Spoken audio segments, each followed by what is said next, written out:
Okay. Well, it's not so much that I find languages specifically that don't use the Latin alphabet easy. What it comes down to is, I mean, some of these are languages that I've just studied for nearly my entire life. Like Russian, I first started studying it when I was about 5 years old. Because I had this old, like, 1966 Random House unabridged dictionary, like this thick, in my room when I was like 5. And in the back there was a table, the alphabets of the world. There were 5 of them, very comprehensive. And one of them was the Cyrillic alphabet, the Russian alphabet, and it fascinated me. I just thought it looked really, really cool, and I wanted to know everything about it, so I decided to just learn everything I could. Get books out, get tapes out, and stuff like that. So Russian is one that I'm very familiar with because I've been doing stuff with Russian for a really, really long time. And, well, Hebrew I don't find particularly. Hebrew and Arabic I don't really find particularly easy because they both have this problem with, like, the lack of explicit vowels. I mean, but the Hebrew alphabet I learned really young because, I mean, in, like, Sunday school, we learned it, and so I know the alphabet, and it's, you use it in Yiddish, so, um, if I'm just having to remember the meanings of words and not necessarily quite how they're pronounced, I can kind of deal with it. Same with Arabic, really. Sibi is the same issue. I mean, and other than that, I mean, it isn't a method specific to languages without the Roman alphabet or Latin alphabet. What it really comes down to is I sort of bombard myself with comprehensible input that's of interest to me. So, like, I will find translations of books I kind of basically know by heart in my target languages. Like, one of them that I just happen to know by heart and it's just really easy to get is John Grisham's The Firm. So I know that book practically by heart, and so I've learned a lot of languages starting from reading the translated editions of The Firm, or The Shining as well as another one. And, just, music and movies and talking to people and stuff like that. And just finding all sorts of ways to expose myself to the language. I mean, that's really what it comes down to. I mean, and the funny thing for me was I'd not heard of, there's this researcher by the name of Stephen Krashen. And he is a language acquisition researcher. He's been doing it for ages. And his theory that he's been, finding research results in support of for like 40 odd years is called comprehensible input. And when I first heard him describe it in a lecture that YouTube just recommended to me, it was like, oh wow, this is exactly the way I learn languages. This is my exact method. And he has all this research suggesting that it's just the way the brain picks up languages.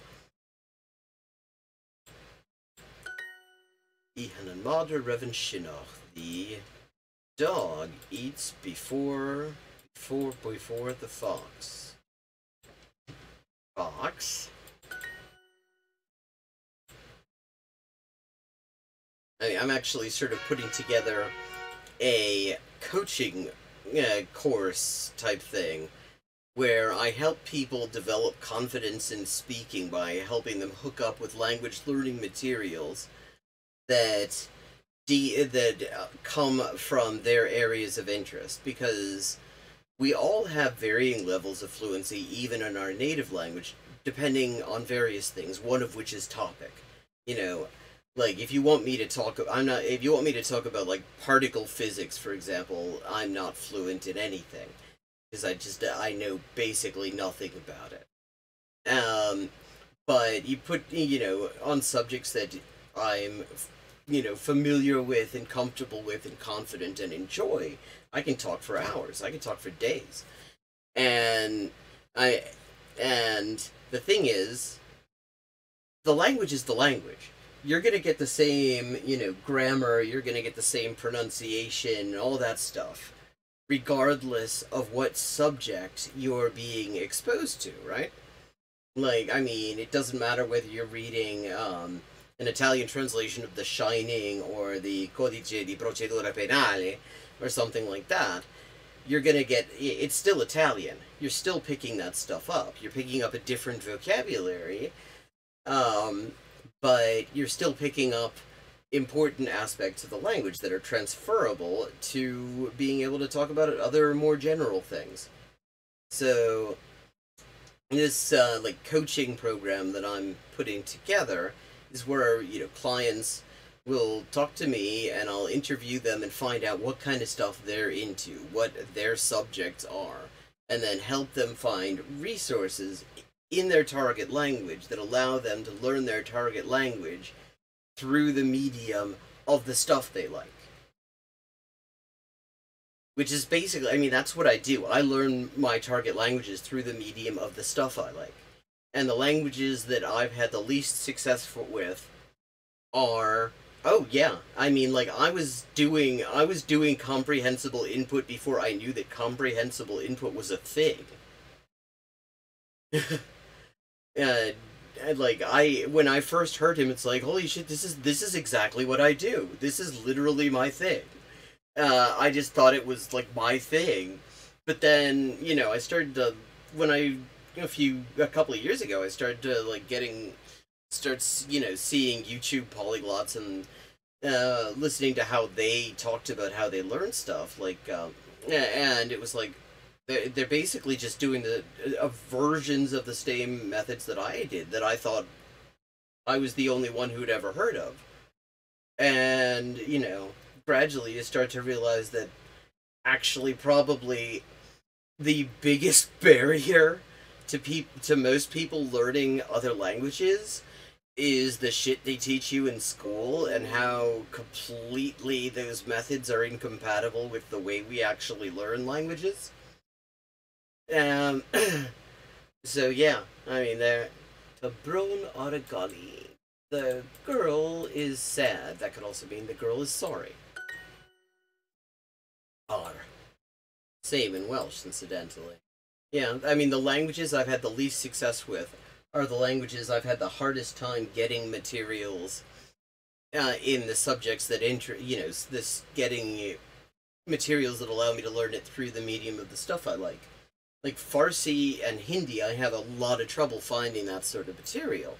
Like, if somebody could find me a hard copy of The Firm in I know that they published The Firm in Farsi.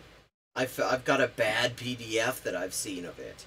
It's just a horrible print, and you have to turn the pages in the wrong direction, so it doesn't help much, because font matters. Like, font has everything to do with how long you can concentrate on text before it gives you a headache. I'm saying that in the end, we are necessarily teaching ourselves. Now, people can help us. People who also know what they're doing can help us. It's not that schools are inherently barriers. It's that the methods that schools use often suck. The methods just aren't good. They are not in touch with the ways in which people actually learn language a lot of the time. And the result is that you can go through 4 years of high school Spanish, 4 years of university Spanish, and work all the way up to a PhD in Spanish. And if I go and say, "Hola, ¿cómo estás, weón? Tanto tiempo," you still could kind of freeze up because you're not that comfortable with the language. It's not that schools are inherently the problem. It's that schools, are not. They teach in methods that really, and in environments that really don't help. Fundamentally, we're always teaching ourselves things, even when people are teaching us. It's a matter of whether you're getting the resources and methods that allow you to really do it the way that your brain wants to do it, or not. And so what I'm saying is, like, I can help people get connected with the stuff that will help them that will be the most helpful to learning. But in the end, the learning has to happen. You know, the person who's learning, the learner has to actually do the learning. And it's just a matter of making it easier or harder.